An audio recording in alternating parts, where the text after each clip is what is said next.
পয়লা বৈশাখে আপাতত শান্ত ধুলিয়ান।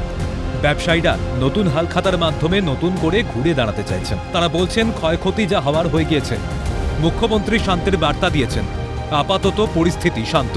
তবুও থেকে যাচ্ছে একটা কিন্তু, অশান্তির আগুনে যারা সব খুইয়েছেন, যারা পেট চালানোর রসদ খুইয়ে আজ সর্বশান্ত, যাদের কাছে খোলা চোখে আপাতত ঘুরে দাঁড়ানোর কোনো জায়গা নেই, কি হবে তাদের? পয়লা বৈশাখে নেই কোনো উচ্ছ্বাস আড়ম্বর, চোখের জলটাই সঙ্গী এখন।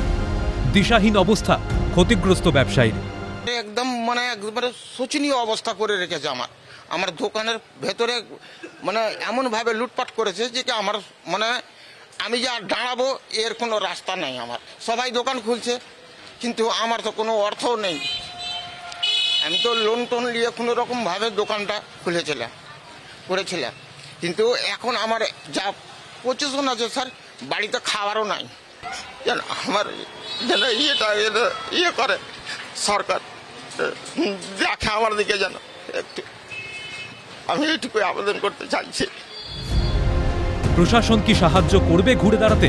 অধীর আগ্রহে রয়েছেন অধীরবাবু। এদিকে সেদিনের হামলার ঘটনার বর্ণনা দিতে গিয়ে কান্নায় ভেঙে পড়লেন মিষ্টি ব্যবসায়ী মোহাম্মদ হুমায়ুন। তো বারবার আমার সিসিটিভিগুলো তো 5টা এখানে ক্যামেরা ছিল, হ্যাঁ সেগুলো ভেঙে দিয়েছে। ভিতরে মানুষ আছে, কে মরবে বাঁচবে। আমার এখানে ধরেন 8-9 জন হিন্দু স্টাফ করে, 9 জন হিন্দু স্টাফ কাজ করে। ইনকেস যদি ওদের আগুন ধরে যেত, তাহলে আমি যে এই যেমন গায়ের রুম দেখছেন খাড়া হয়ে গেছে, তো আমি কি জবাব দিতাম ভেবে পেতাম না। আমার চোখ জল জ্বলে এলো। আমি এই জিনিসটা যখন ভাবছি আর বলতে পারছি না কি আমি জবাবটা কি দিতাম। আমার বাড়িতে সারা রাত্রি রাখলাম, সকালটাই আমি ওদেরকে রেখে এলাম নিজে নিরাপত্তাই। তো এই তো একটা ভয়াবহ কাণ্ড। এখন অপেক্ষা কতদিনে সুখ শান্তি ফেরে এই হতভাগা ব্যবসায়ীদের জীবনে। চোখের জল মুছে কবে মুখে ফোটে হাসি। ক্যামেরায় জনি মণ্ডলের সঙ্গে মফিজুল ইসলামের রিপোর্ট, ক্যালকাটা নিউজ।